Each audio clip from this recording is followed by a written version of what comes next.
Hello बच्चों। Hello बच्चों, नमस्कार, राधे राधे, जय श्री कृष्णा। केएसएफ के इस ऑनलाइन प्लेटफॉर्म में आप सभी का हार्दिक स्वागत और हार्दिक अभिनंदन। वैसे तो आप मेरे को जानते ही होंगे, पीजे सर, सबको पता है। चलो, तो इस यूट्यूब चैनल पे काफ़ी टाइम बाद, या ऐसा कह सकते हैं कि बहुत समय बाद हमारा मिलना और मिलाने का कार्यक्रम वापस से शुरू हो चुका है। देखिए प्यारे बच्चों, कुछ दिन पहले की बात करें, 2 या 3 दिन पहले की बात करें, तो मैंने एक नोटिफिकेशन लगवाया था लाइव बैच का। देखिए बच्चों, लाइव बैच मैं अभी भी लेना चाहता हूं, लेकिन कुछ दिक्कत के कारण लाइव बैच नहीं आ रहा है। इसीलिए आज मैं ये रिकॉर्डेड क्लास बना के डालूंगा। अभी मॉर्निंग में, शाम के समय में वापस लाइव आऊंगा और उस समय हम आज के जो पढ़ाए हैं उसके बारे में बात करेंगे और आपकी जो समस्या है वो बात करेंगे। यानी 30 मिनट डेली एक मेंटोर के तौर पे आपको गाइडेंस, क्या क्वेश्चंस करने हैं, क्या बुक्स पढ़नी है, उसके बारे में बताया जाएगा। ये सेशन रहेगा। यानी कि एक मॉर्निंग में रिकॉर्डेड क्लास डाल देंगे और शाम के टाइम हम लोग जो है वो अच्छे से लाइव क्लास लेके आपकी जो समस्या है, दुख है, तकलीफ है, उसके बारे में बात करेंगे। बोलो, कोई दुख, तकलीफ, समस्या मेरे प्यारे बच्चों, कोई बुराई वाली बात नहीं है। चमक गया ना? चलो चमकाते हैं आपको भी। शुरू करते हैं इस नए बैच के बारे में, कुछ बातें करते हैं। देखिए प्यारे बच्चों, अभी अभी क्लास 12 का रिजल्ट भी आ चुका है। ठीक, तो कुछ लोग जो है वो 12 पास कर चुके होंगे और कुछ बच्चे ऐसे भी होंगे जो अभी 11 पास करके क्लास 12 में अभी आए होंगे और वो सोच रहे होंगे कि हम लोगों को फिजिक्स पढ़नी है अच्छे तरीके से, और फिजिक्स पढ़ने के साथ साथ में कंप्यूटेशन नॉलेज भी दिमाग में सेट करनी है। उसी के बेस को समझते हुए ये पूरा बैच डिजाइन किया है मैंने, और इस पूरे बैच को डिजाइन करने में बहुत सारा समय लगा है। इसमें बेटर से बेटर चीजें जो हो सकती थी वो मैं लेके आया हूं। और एक और अच्छी बात, इस बार स्टूडियो मैंने मेरे घर पे शिफ्ट कर दिया, जिससे पता है क्या, आपकी जो परेशानी थी ना कि डेली क्लास नहीं लगती, स्टूडियो पहले बहुत दूर हुआ करता था, तो अभी जैसे मन हुआ उठे और क्लास ली और आपके लिए अपलोड कर दी। आई नवाज समझो मेरे बच्चों, मेरे जिंगुरो, मेरे प्यारे प्यारे लाडलो, आगे नवाज समझे। चलो स्टार्ट करते हैं कहानी। हाँ, एक चीज और बता देता हूँ कि इस केएसएफ चैनल पे जो लोग जुड़े हैं, चाहे वो हमारे स्कूल के बच्चे हो या हमारे केएसएफ पाठशाला के बच्चे हो या न्यू नोबल एकेडमी के बच्चे हो, एक बात समझ लो और सुन लो ध्यान से, कान खोल। आपको चीजें अच्छी लगे तो आप देखें। कहते हैं ना कि मिठाई तो बहुत सारी है, लेकिन आपको जो डाइजेस्ट हो वही खाया करो। आई ना मेरे प्यारे बच्चों, बात समझ में? कोई बुराई वाली बात नहीं है। चलो बात करते हैं इस बैच के बारे में और नई नई चीजें और कुछ बातें बताते हैं, क्या हम लोग लेके आए हैं, क्या हम कहानी रहने वाली है और क्या क्या चीजें करने वाले हैं। ठीक है, 1 सेकेंड का वक्त दीजिएगा। थोड़ा सा मैं ना लाइट को थोड़ा सा क्लियर कर, 1 सेकेंड।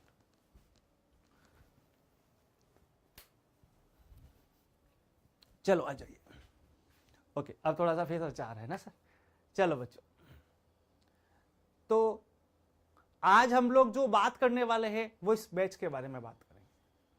तो सबसे पहले बता दे कि ये जो बैच है क्या चीज है, कहां से शुरू होगा, क्या क्या रहेगा, उसके बारे में बता दे। देखिए मेरे प्यारे बच्चों, मेरे प्यारे लाडलो, प्यारे भाई और बहनों, इस बैच का नाम रखा है मैंने ब्रेनी बैच।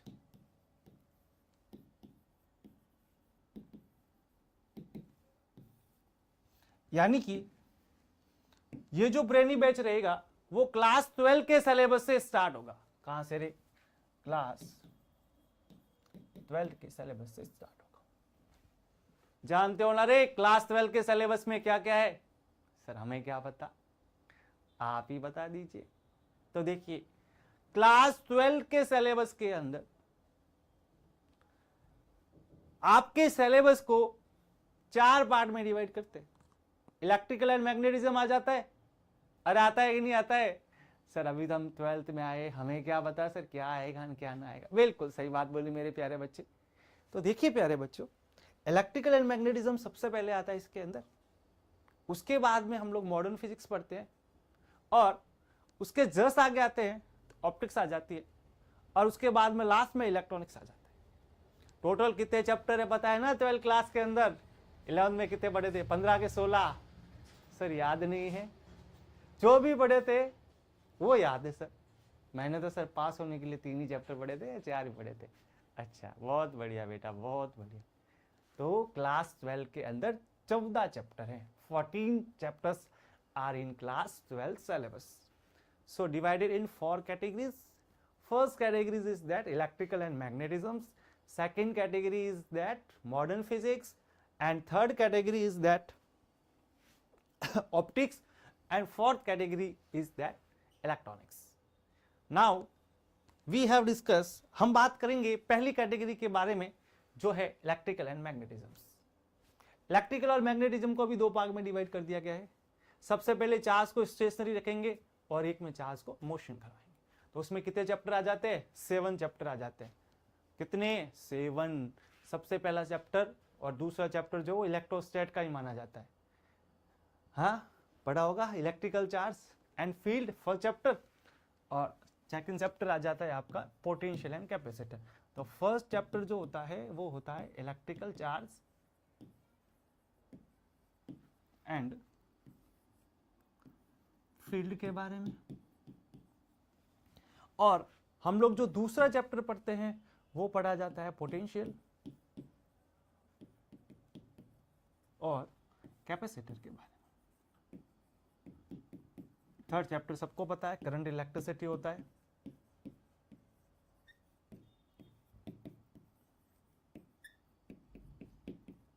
और जो हमारा फोर्थ चैप्टर होता है वो होता है मूविंग चार्ज, यानी कि चार्ज को मूव करना स्टार्ट करेंगे तो मूविंग चार्ज के बाद मैग्नेटिज्म आ जाएगा आपके पास में। तो moving charge and magnetism fourth chapter में आपके पास में होता है। फिफ्थ चैप्टर में मैग्नेटिज्म मैटर्स आ जाती है।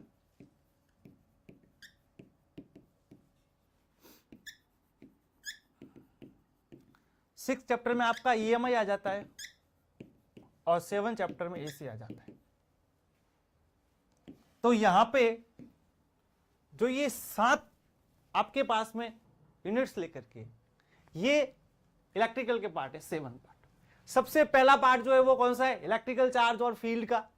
यानी कि सबसे पहले हम चार्ज के बारे में जानेंगे और चार्ज के रिगार्डिंग जो फोर्सेज होते हैं और वहां से जो फील्ड जनरेट होती है उसके बारे में पढ़ेंगे। क्या क्या रिलेशंस होता है, क्या क्या क्वेश्चंस आते हैं, उसके बारे में बात करेंगे। आई रे बात समझ में नहीं रे बच्चा? चलो आगे। उसके बाद में पोटेंशियल के बारे में बात करते हैं और कैपेसिटर के बारे में। थर्ड चैप्टर होता है करंट, उसके बाद में मूविंग चार्ज, उसके बाद में मैग्नेटिज्म, मैटर, EMI और AC। देखो सीधी बात सुनो, ये 2 चैप्टर जो है वो पढ़ेंगे चार्ज रेस्ट पे है तब,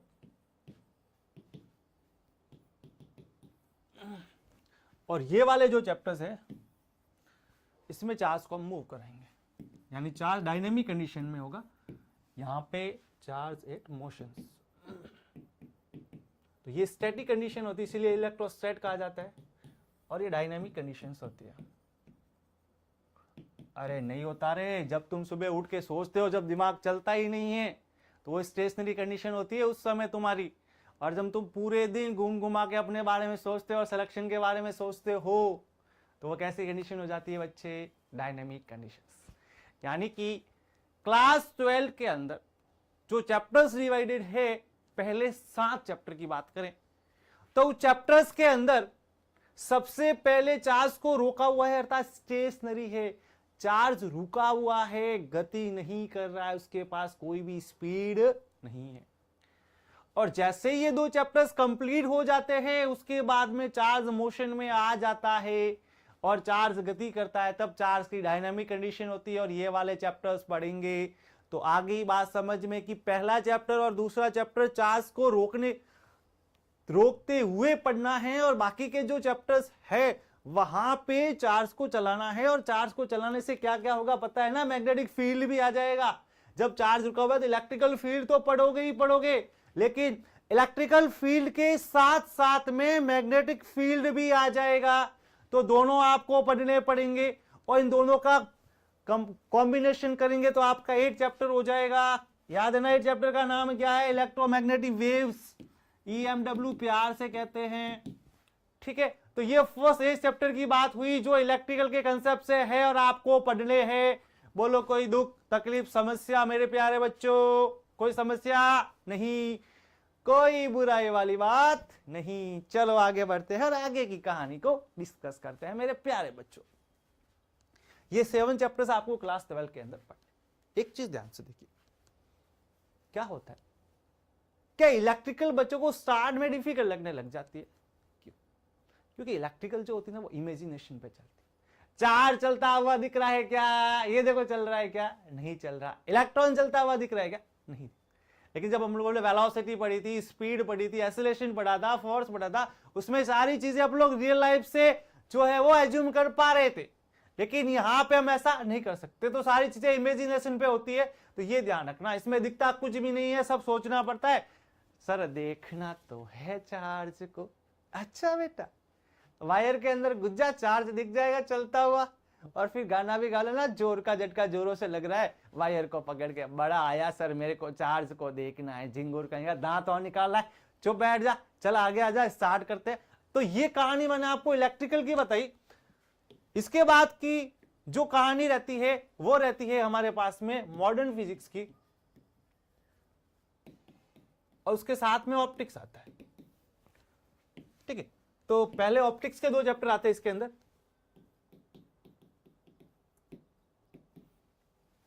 आप मुझे देख रहे हो ना? किरण, अरे वो किरण नहीं कह रहा मैं, रे ऑप्टिक्स की बात कर रहा हूं यार। प्रकाश की किरण यानी लाइट्स, प्रकाश के कारण सारी चीजें दिखती है ना, विजिबल रीजन्स होता है, तो वो सारी चीजें वहां से होती है। तो ऑप्टिक्स में 2 चैप्टर आते हैं। एक 9 चैप्टर आता है आपका रे ऑप्टिक्स,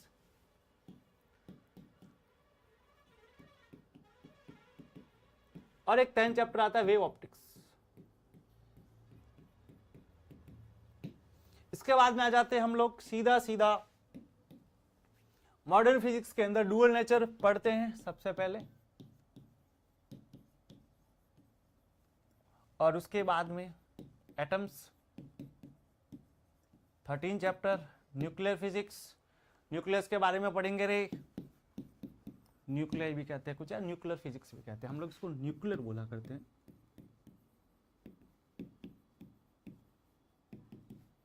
फिर आ जाते हैं हम लोग सीधा सीधा इलेक्ट्रॉनिक्स का पार्ट है, सेमीकंडक्टर डिवाइसेस कहा जाता है, इसमें सेमीकंडक्टर के बारे में पढ़ा जाएगा आपके।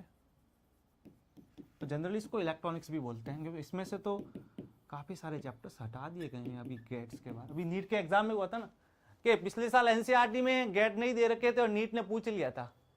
तो ये चीजें ध्यान रखा करो कि सिलेबस के अंदर जो चीजें पीछे रह गई है वो भी साथ में डिस्कस करनी पड़ती है, क्योंकि एग्जामिनर जब क्वेश्चन बनाने बैठता है ना तो ये देखता है कि पिछले साल कैसे क्वेश्चन डाले थे, तो उसी के अकॉर्डिंग वो क्वेश्चन बनाता है। तुम लोग क्या करते हो, किताब में से ये तो पोर्शन गायब है सर, मेरे को तो नहीं पढ़ना है, क्योंकि नालायक तो तुम हो, कामचोर हो, बड़े मेहनत वाले हो। देखिए नालायक और कामचोरी की बातें छोड़ दो, और तुम क्लास 12 में आ चुके हो, हीरो हो तुम खुद के, अपने दम पे मेहनत करके 100 में से 100 ला के दिखाओ। पता है पिछले साल जो मैंने बैच निकाला 12 का, उसमें मेरे 2 बच्चों के 100 में से 100, एक के 100 और एक के 99 है, पर मैं उसको 100 ही मानता हूँ, क्योंकि उससे छोटी सी सिली मिस्टेक होगी थी। बहुत अच्छा रिजल्ट इस बार मेरे बैच से रहा, 2 बच्चे 100 के आसपास गए और 25 बच्चे 90 प्लस थे और 60 बच्चे 85। तो सोच सकते हो कि कितना, मतलब डेफिनेटली सबको पता ही है कि मेरा इलेक्ट्रिकल पढ़ाने का तरीका बहुत अच्छा होता है 12 क्लास के साथ। अब देखो बेटा, थोड़ी सी चीज डिस्क्राइब में बता देता हूं कि सबसे पहला चैप्टर जो है वो इलेक्ट्रिकल चार्ज और फील्ड के बारे में है, यानी कि यहां पे जो बात होने वाली है वो चार्ज की। किसकी बात होने वाली है? चार्ज की, चार्ज की प्रॉपर्टी। उसके बाद में इसमें कूलम्ब्स लॉ आ जाएगा जो फोर्सेस की बात करेगा। किसकी बात करेगा मेरे बच्चे? फोर्सेस की बात करेगा। फोर्सेस आ जाएगा तो इलेक्ट्रिकल फील्ड भी मिलने वाला है, और पहले ही बोल चुका हूं कि चार्ज कहां पे है, चार्ज रेस्ट में है। उसके बाद इसके अंदर पोटेंशियल आ जाएगा। पोटेंशियल क्यों आएगा? 2 पॉइंट के बीच का पोटेंशियल का डिफरेंस आ जाएगा। पोटेंशियल कहां से आता है, सारी चीजें हम लोग बताएंगे।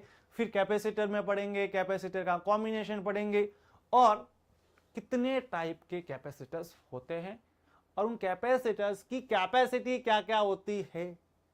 Sir please define the terms capacitor. अच्छा बेटा, जो तुम लोग सेल्फी लेके जो फ्लैश जलता है ना जोर से, झटके वाली एनर्जी, जोर का झटका जोरों से लगा। अरे झटके वाली एनर्जी एकदम अचानक स्फूर्ति वाली एनर्जी आना, वो क्या कहलाता है? वो कैपेसिटर कहलाता है, जो झटके वाली एनर्जी देता है। कभी कभी तुम्हें गुस्सा आता है तो तुम्हारा एनर्जी का लेवल हाई होता है कि कम होता है रे? हाई होता है ना। तो उसी तरीके से झटके वाली एनर्जी क्या कहलाएगी रे? कैपेसिटर कहलाएगी। करंट इलेक्ट्रिसिटी, सर वो जा रहा है। अरे भाई जा रहा है तो जाने दो, एक दिन सबको जाना है। यानी कि इलेक्ट्रॉन मूव करेगा। इलेक्ट्रॉन क्या करेगा? मूव करेगा। ऐसा भी कह सकते हैं कि इलेक्ट्रॉन एक ट्रक होता है, जो ट्रक जो होता है वो पोटेंशियल के पास जाता है, एनर्जी बढ़ता है और वायर के अंदर छोड़ के आता है। यानी कि इलेक्ट्रॉन को कभी कभी ट्रांसपोर्टेड मीडियम भी माना जाता है। यानी कि यहाँ पे करंट इलेक्ट्रिसिटी में हम लोग इलेक्ट्रॉन के मूवमेंट को पढ़ेंगे। इलेक्ट्रॉन का मूवमेंट होगा कब? जब हम पोटेंशियल देंगे। पोटेंशियल देंगे तो इलेक्ट्रॉन मूव करेगा। जब इलेक्ट्रॉन मूव करेगा तो करंट मिलेगी। इसके बाद में इसकी काफी सारी बेसिक चीजें जानेंगे। ड्रिफ्ट वेलोसिटी क्या होती है, उसके बाद में इसमें काफी सारे रिलेशंस आएंगे, बहुत सारी टर्म्स आएगी, उनके बारे में भी बात करेंगे। पहले 5-6 टर्म्स आ जाती है इसके अंदर कि ड्रिफ्ट वेलोसिटी क्या होती है, इलेक्ट्रॉन ड्रिफ्ट करने लग जाता है, कैसे ड्रिफ्ट होता है, और वो ड्रिफ्ट होते होते स्ट्रेट लाइन में कैसे चलता है, वो बात होती है। ठीक है। इसके बाद में इसमें बहुत सारे टर्म्स है, वीडी है, इलेक्ट्रिकल फील्ड डेंसिटी आ जाती है, ठीक है, करंट डेंसिटी आ जाती है, खूब सारी टर्म्स है इसके अंदर, वो पढ़ने पड़ते हैं। जैसे हम लोग ये पढ़ते हैं तो रेजिस्टेंस के बारे में तो पढ़ना ही पढ़ना है। ठीक है। फिर रो आ जाता है, पता है ना। अरे यार, अरे इंडियन सिक्योरिटी वाला रो नहीं कह रहा हूं, ये रो आएगा बेटा, ये वाला रो, ये ध्यान रखना। ये बेचारे देखो मैडम कहाँ चले गए। अरे मैडम जी इधर आ जाओ, मेरी बहन, मेरी प्यारी सिस्टर, इधर आ जाओ बेटा, इधर जाने दे, अभी टाइम है इंडियन आर्मी में जाने में। तो क्या कहना चाहते हैं कि रो के बारे में पढ़ेंगे। उसके बाद में कंडक्टिविटी आ जाती है, 1/रो कहते हैं जिसे। काफी सारी चीजें आती है, जो आपको टर्म्स है ना वो अच्छे से क्लियर करने। यहाँ पे ये ध्यान रखना, करंट इलेक्ट्रिसिटी में जब तक टर्म्स क्लियर नहीं होगी ना, इस चैप्टर में कुछ भी क्लियर होने वाला नहीं है। याद करो, क्लास 10th के अंदर एक लॉ था बाबा, ओम्स लॉ। वापिस आ गया ओम्स का नियम कि किसी कंडक्टर वायर के दो एंड पे पोटेंशियल जो होता है उसमें जो करंट फ्लो कर रही है उसके प्रोपोर्शनल होता है। V प्रोपोर्शनल टू I कहते थे, V बराबर IR। फिर ये भी कहते थे कि इसका जो ग्राफ बनेगा वो स्ट्रेट लाइन बनेगा, यानी कि इसका ग्राफ जो स्ट्रेट लाइन आता है उसकी स्लोप जो होती है वो रेजिस्टेंस कहलाती है। अरे पढ़ा था कि नहीं पढ़ा था? अरे बोलो। अरे सर पढ़ा भी था, याद भी है, लेकिन अभी गर्मी की छुट्टियां चल रही है तो हमारा दिमाग जो है वो हैंग हो चुका है और स्विच ऑफ है, तो फिलहाल तो कुछ भी याद नहीं है। सर थोड़ा सा वेट करिए जुलाई का, उस समय हमारा दिमाग चलेगा। बहुत बढ़िया बेटा, बहुत बढ़िया। चलो आते हैं यहाँ पे और आगे बात करते हैं। अब क्या होगा, जैसे ही चार्ज मूव होना स्टार्ट हुआ तो करंट मिलने लगी। लेकिन पता है क्या हुआ कि करंट तो जा रही थी ऐसे, अरे जा रही थी मतलब यार क्या यार, तुम लोग भी ना यार। सर कौन जा रही थी? करंट जा रही थी बेटा, कोई नहीं जा रही थी करंट। यहां पे तुम्हारे जैसा कोई झिंगुर होगा, इलेक्ट्रॉन खड़ा था ऐसे, ताड़ रहा था करंट को। जैसे ही करंट जाने लगी तो भाई साहब भी यहां से मूव होने लगे, और जैसे ये इलेक्ट्रॉन चलना मूव हुआ तो यहां से ये डेविएट हो गया। क्या हो गया? डेविएट। और इसको डेविएट करने वाला कौन था? यानी यहां पे कुछ ना कुछ होगा, उसके कारण ही तो ये डेविएट हुआ। तो यहां पे मैग्नेटिक फील्ड आ जाती है, जो इस करंट वायर के अंदर जो करंट फ्लो हो रही है उसके चारों ओर मैग्नेटिक फील्ड है, और उस मैग्नेटिक फील्ड में चार्ज के चलने पर उसको मैग्नेटिक फोर्स लग जाता है, इसीलिए वो क्या हो जाता है? डेविएट हो जाता है। उसके बाद में 5th चैप्टर आता है जो मैग्नेटिज्म मैटर के बारे में बताता है। मैग्नेटिज्म मैटर की बात करें, यानी कुछ ऐसे पदार्थ होंगे जिनको मैग्नेट बनाया जा सकता है, उसके अकॉर्डिंग यहाँ पे बात होने वाली है। आई बात समझ? इसमें काफी सारे रिलेशंस भी आएंगे और कुछ नई टर्म्स भी आती है इसके अंदर मैग्नेटिज्म मैटर की। इसका एक फेमस सवाल भी है, आप लोगों को पता भी होगा कि फेरोमैग्नेटिक क्या होता है, पैरामैग्नेटिक क्या होता है, ये सारी चीजें इसके अंदर पढ़ते हैं। इलेक्ट्रोमैग्नेटिक इंडक्शन 6th चैप्टर के अंदर बात करें तो फ्लक्स में चेंज करवाओगे तो आपको एक इलेक्ट्रिकल पोटेंशियल मिलने वाला है, अर्थात आपको एक बैटरी मिलने वाली है और उससे आपको क्या मिलने वाली है, करंट। पूरा चैप्टर ये 6 चैप्टर में कोई भी बात नहीं है कि आपको फ्लक्स में चेंज करवाना है तो फैराडे का फर्स्ट लॉ आ जाएगा। जैसे ही फ्लक्स में चेंज कराओगे तो वहां पे ईएमएफ जनरेट होगा और इस ईएमएफ के कारण एक करंट फ्लो होगी। इसमें एक आपके पास में फैराडे लॉ आएगा और फैराडे के बाद में लेंज का लॉ आएगा। बस दो चीज आने वाली। अल्टरनेटिंग करंट में कुछ भी नहीं है, सर्किट है, R circuit, L circuit, C circuit, फिर इनके कॉम्बिनेशंस पढ़ेंगे, R L circuit, L C circuit, R C circuit और आर एल सी सर्किट। इतनी बातें हम लोग करेंगे और इतनी चीजों के बारे में डिस्कस करेंगे। आई रे बात समझ मेरे बच्चे, मेरे जिंगूर, मेरे प्यारे बच्चे। चलो बच्चों आगे देखिए प्यारे भाइयों और बहनों, डियर बॉयज एंड गर्ल्स, हम लोग थोड़ी सी बात करते हैं आगे और जो आती है ऑप्टिक्स की। ऑप्टिक्स में मैं आपको बोल चुका हूं रे ऑप्टिक्स और वेव ऑप्टिक्स। सवाल लिख लो, रे ऑप्टिक्स का फिक्स है, डेरिवेशन आता है क्लास 12 के अंदर और जेई के पेपर में बहुत अच्छा क्वेश्चन आता है इसके अंदर से। ताड़ क्या रहे, देख ऑप्टिक्स के बारे में बात कर रहा हूं मैं। देखो ऑप्टिक्स क्या होती है, देखो बेटा कुछ भी नहीं है, लाइट की प्रॉपर्टी के बारे में बात करनी है ऑप्टिक्स। इसके कुछ फिनोमिना होता है लाइट के, वो सारे देखने हैं, ठीक है। उसके बाद में आपको ये भी ध्यान रखना है कि स्पेक्ट्रम जो होता है वो किस तरीके से होता है, इसीलिए 8 चैप्टर पढ़ाया जाता है इलेक्ट्रोमैग्नेटिक वेव्स, जो मैं बताना भूल गया हूं पीछे। इलेक्ट्रिकल फील्ड और मैग्नेटिक फील्ड का कंबाइंड कॉम्बिनेशन होता है, इलेक्ट्रोमैग्नेटिक वेव्स मिलती है, उसके बारे में क्वेश्चन पूछा जाता है। यहाँ स्पेक्ट्रम का क्वेश्चन आता है, स्पेक्ट्रम के ऑर्डर का आएगा कि उसकी जो वहां पे आपके पास में वेवलेंथ होती है उसका क्या ऑर्डर होता है, या उसकी आवृत्ति का क्या ऑर्डर होता है, ठीक है। ये आपके पास में आने वाला है, ये चीज ध्यान रखना, ये क्वेश्चन एग्जाम में कई बार आता है। यहाँ इसकी 4 इक्वेशन होती है गाउस की, वो ध्यान रख लेना। चारों इक्वेशन का सवाल कभी बार कंबाइन पूछा जाता है। 8 चैप्टर की बात कर रहा हूं। फिर अब यहाँ पे जो फिनोमिना आएंगे वो रिफ्लेक्शन आ जाएगा, रिफ्रैक्शन आ जाएगा, टीआईआर आ जाएगा, प्रिज्म का कंसेप्ट आ जाएगा, ठीक है। तो इसके अंदर भी डेरिवेशन आता है आपके एग्जाम के अंदर। हिंदी वाले सोच रहे हैं हो क्या रहा है सर, इंग्लिश में ही बोले जा रहे हैं, इंग्लिश में ही बोले जा रहे हैं। अरे रुको तो जरा, ये तो सारी कॉमन चीजें हैं। तुम अपना चैप्टर का नाम हिंदी में तो बुक से भी देख लोगे, तो थोड़ी सी जानकारी यहाँ से भी मिल जाएगी तुम लोगों को बच्चों। आई बात मेरे प्यारे बच्चों समझ में? चलो, तो यहाँ से आपको रिफ्लेक्शन का एक डेरिवेशन ध्यान रखना है, जिसे हम लोग आपको याद हो तो क्या कहते हैं, दर्पण सूत्र कहा जाता है, मिरर फॉर्मूला 1/f बराबर 1/v प्लस 1/u। इसके बाद में हम लोग यहाँ पे जो है वो मिरर्स के बारे में भी पढ़ने वाले हैं और लेंसेज के बारे में भी पढ़ने वाले, कॉम्बिनेशन ऑफ लेंसेज आ जाएगा, फिर लास्ट में प्रिज्म आ जाएगा, ठीक है। टीआईआर तो आपका होता ही है और उसके बाद में काफी सारे रीजंस होते हैं जो आपके यहाँ से हटा दिए गए हैं, ये भी ध्यान रखना। वेव ऑप्टिक्स में फिक्स है, वाईडीएससी पढ़ लो, यंग डबल स्लिट एक्सपेरिमेंट। पता है ना वाईडीएससी किस पे काम करता है सर? यहाँ पे 2 घटनाएं आएगी, एक आएगी डिफ्रैक्शन, एक आएगा व्यतिकरण, इंटरफेरेंस और डिफ्रैक्शन। व्यतिकरण और विवर्तन 2 घटनाओं के बारे में पढ़ना है, वाईडीएससी का सवाल आता है। वाईडीएससी नहीं आता तो डिफ्रैक्शन का सवाल आता है, अर्थात विवर्तन के बारे में सवाल आता है। डुअल नेचर्स पार्टिकल के बारे में आपको पढ़नी पड़ेगी, अच्छा चैप्टर्स है, बहुत अच्छी कहानी इसके अंदर आती है, ये आपको ध्यान रखना है। उसका फिक्स सवाल है, फोटो इलेक्ट्रिकल इफेक्ट पढ़ लो, खत्म कहानी। एटम्स के अंदर जो है इसमें अवधारणाएं आती है अलग अलग तरीके से, रदरफोर्ड की भी आती है। तो इसके अंदर बोर के जो आपको अवधारणाएं दे रखी है, पोस्टुलेट दे रखे हैं, उसके बारे में जो इक्वेशन और जो कॉम्बिनेशन दे रखा है उसके बारे में आप अच्छे से बात कर सकते हो। फिर न्यूक्लियर फिजिक्स में आ जाते हैं, तो न्यूक्लियर फिजिक्स में न्यूक्लियर के बारे में पढ़ा जाता है कि किस तरीके से हमारा जो न्यूक्लियस होता है कैसे रिएक्शन करता है, कितने टाइप से रिएक्शन करता है, ये सारी चीजें जो है हम लोग यहाँ पे पढ़ते हैं। और लास्ट में हम लोग आ जाते हैं सेमीकंडक्टर पे।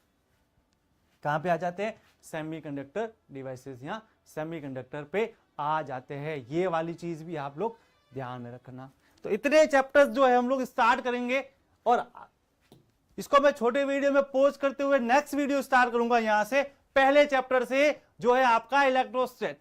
तो ये एक तरीके से कह दो इंट्रोडक्शन बता दिया कि कितने चैप्टर्स है, कहां से कहानी शुरू करेंगे और क्या क्या चीजें पढ़ेंगे।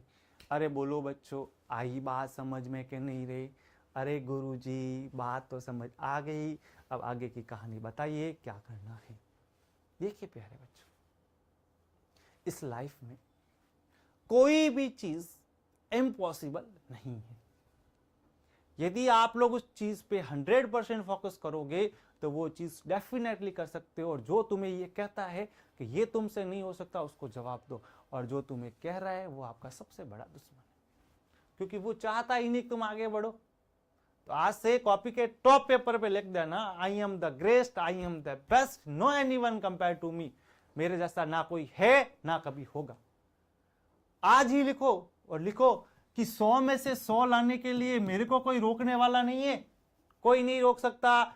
अगर तुम अपना काम 100% तरीके से करोगे, मन लगा के करोगे, तो दुनिया में कोई ऐसी ताकत नहीं है जो आपको 100 में से 100 लाने से रोक सके। लेकिन काम करना पड़ेगा, मेहनत करनी पड़ेगी, सवाल सारे करने पड़ेंगे फिजिक्स के अंदर। सर डर तो सवालों से ही लगता है। जो फिजिक्स में सबसे ज्यादा डर लगता है वो तो सवालों से लगता है सर। अब क्वेश्चन आते नहीं, अब क्वेश्चन नहीं आएंगे तो कैसे करोगे तुम लोग? आई ना बात समझ में? तो खोपड़े में दिमाग सेट हो रही है कि नहीं हो रही है? चलो, तो ब्रेनी बैच का इंट्रोडक्शन बता दिया, क्या क्या पढ़ेंगे। सर ये तो बता दिया क्या क्या पढ़ेंगे, और क्या इस बैच में खास है? इसमें बहुत सारी चीजें खास है। देखिए, इसमें कुछ चीजें मैंने नहीं ऐड की है, वो ध्यान से देखना और समझना। ये पूरा बैच पीपीटी पे आधारित है, खत्म। कौन माथाकूट करे लिखूं फिर आप लिखो, तो पीपीटी डायरेक्ट बने हुई है, सारे के सारे बेस्ट एनिमेशन के साथ में वो पीपीटी से हम लोग पढ़ेंगे। और उस पीपीटी में जितना भी लिखूंगा ना, वो सारा का सारा आपके पास आ जाएगा। ध्यान रखना, टेलीग्राम चैनल्स भूलना मत, डाउट वहीं पे सॉल्व होंगे तुम्हारे टेलीग्राम चैनल पे। और तुम 6 बजे से पहले भेजोगे तो सीधा लाइव जो आएगा शाम को आधे घंटे का, उसमें तुम्हारा डाउट सॉल्व हो जाएगा। तो केएसएफ पाठशाला का फिजिक्स वाला जो है ये टेलीग्राम चैनल्स, वो एक बार सब्सक्राइब कर लेना, सारी इंफॉर्मेशन वहीं से मिलेगी। आ गई बात समझ में? तो पहली चीज तो आ गई बात समझ में कि ये पीपीटी बेस्ड क्लास है। अरे होगी तो डिजिटल बोर्ड पे ही, पर सारा कंटेंट पहले से ऑलरेडी बना हुआ है। दूसरी बात, इतना समझ में आ गया कि सर आप अच्छे कंटेंट बना के पढ़ाओगे।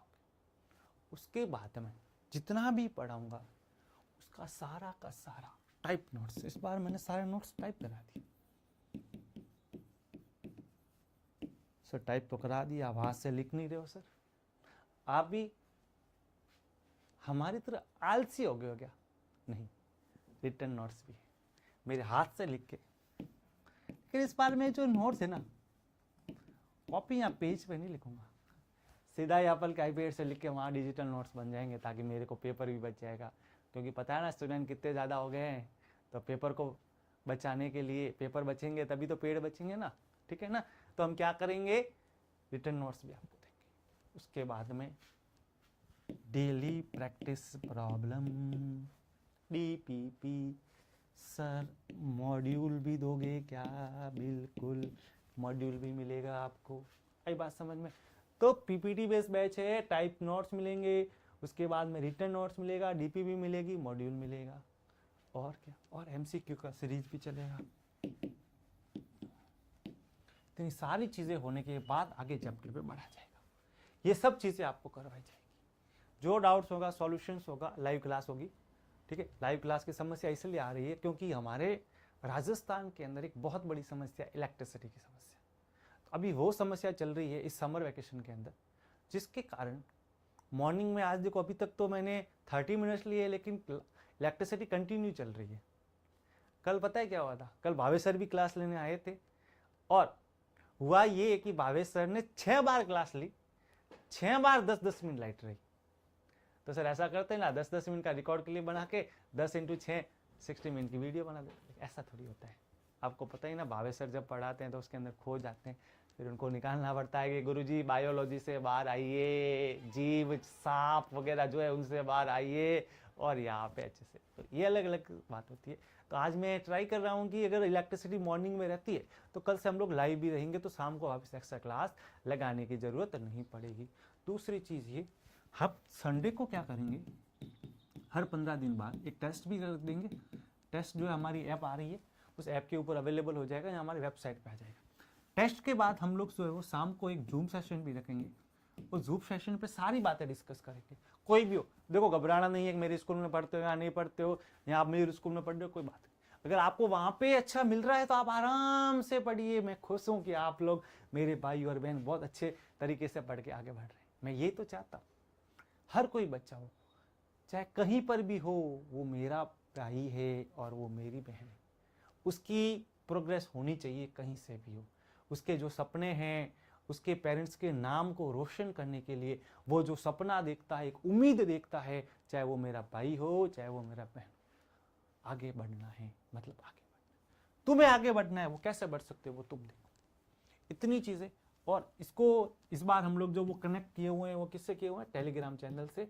टेलीग्राम चैनल का नाम मैंने बता दिया। उसके बाद ऐप आ ही रही है कुछ ही दिनों में, ऐप का काम 1 तारीख तक कंप्लीट हो जाएगा, तो फिर हम लोग सारी जो है वो डाउनलोड तो कर लेना यार। वो देखो सर, मैं तो नहीं करूँगा डाउनलोड, मत करना, 2 लोगों से करवा देना, और क्या। आई बात समझ में? चलो, तो ये सारी चीज़ें इस बैच के रिगार्डिंग मैंने आपको बताई, इस ब्रेनी बैच में क्या क्या रहने वाला है। तो अभी हम लोग क्लास स्टार्ट कर रहे हैं, यानी इस क्लास को मैं क्लोज करूंगा और आगे वाली क्लास नहीं स्टार्ट करूंगा। जिससे ब्रेनी बैच की क्लास फर्स्ट इलेक्ट्रोस्टैट से सीधी स्टार्ट करेंगे, जहाँ पे जो जो चीज़ें बताई थी वो सारी चीज़ें पढ़ने वाले हैं। अरे आ गई बेटा जी बात समझ में? अरे आ गई आ गई आ गई आ गई। चलो बच्चों, बात तो समझ में आ गई। विदा लेने से पहले कुछ बातें करते हैं। देखिए, जीवन का एक मोटो होता है, जीवन जो होता है उसका एक मोटो होता है। क्यों जी रहे हो जीवन में? क्या दूसरे लोग जो जीवन में एंजॉय कर रहे हैं और तुम लोग यहाँ बैठ के 10 घंटे 12 घंटे 13 घंटे पढ़ाई कर रहे हो, क्यों कर रहे हो? क्योंकि तुम्हारे सपने बड़े हैं, तुम्हारे ड्रीम बड़े हैं, तुम्हारे पेरेंट्स तुमसे एक्सपेक्टेशन रखते हैं कि मेरा बेटा आगे जाके बहुत अच्छी मेहनत करेगा, हमारा नाम रोशन करेगा। तो अपने माता पिता की इज्जत के बारे में तो सोचते ही हो, पर ये सोचो जिस दिन तुम्हारा सिलेक्शन हो जाएगा उस दिन तुम्हारे पेरेंट्स के मन में तुम्हारे लिए क्या फीलिंग्स और क्या वर्ड्स रहेंगे। अरे सोचते हो कि नहीं सोचते हो ना, तो फिर डर क्यों रहे हो? तो बच्चा, दिल लगा के मेहनत करो, अच्छे से मेहनत करो। दुनिया की कोई चीज़ इम्पॉसिबल है। आप 100 लाना चाहते हो, चाहे जेई में सिलेक्शन लाना चाहते हो, चाहे नीट में सिलेक्शन अगर आप करना चाहते हो तो पॉसिबल है। इसी के साथ प्यारे बच्चों, राधे राधे। सेशन खत्म नहीं कर रहे, बस इसको क्लोज करके वापस बटन दबा के स्टार्ट करेंगे, जहाँ पे इलेक्ट्रोस्टैट पढ़ेंगे। सभी को मेरी तरफ से बहुत बहुत धन्यवाद। आपने हमारे इस यूट्यूब चैनल को देखा। आप लाइक करिए, सब्सक्राइब भी करिए और कमेंट्स भी कर सकते हैं क्या क्या दिक्कत आ रही है। अभी हम लोगों ने इसको पूरा तरीके से, कहते हैं ना कि टेक्निकल प्रॉब्लम 0% आएगी, अब सारी की सारी चीज़ें ठीक कर दी है। कहते हैं ना 1 साल इस सिस्टम को समझने में लगा कि इसमें क्या करना चाहिए, कैसे इंटरनेट की कनेक्टिविटी लानी चाहिए, सारी चीज़ें हम लोगों ने प्रोवाइड की। ठीक है, तो चल, अरे हंसो मत वो देखो सर, देखो कि सर तो है ना एसी में खड़े हैं, कूलिंग आ रही है। हाँ बेटा, अभी यहाँ पे एसी सेटअप भी कर दिया हम लोगों ने, कोई दिक्कत नहीं, क्योंकि मेरे घर से क्लास चल रही है तो कोई दिक्कत आने वाली। तो इस बार पूरा कंप्लीटली कहना कि फिर भी वो कहते हैं ना कि जब तक रास्तों में कांटे नहीं होंगे ना, जब तक रास्तों में कांटे नहीं होंगे ना, तब तक मंजिल का कैसे पता चलेगा? जब तक रास्तों में कांटे नहीं होंगे तो मंजिल का कैसे पता चलेगा? हंसते रहिए, खुश रहिए प्यारे भाइयों और बहनों। हम आपसे विदा लेते हैं, आ रहे हैं वापिस कुछ ही समय में पहले चैप्टर के साथ इलेक्ट्रोस्टैट।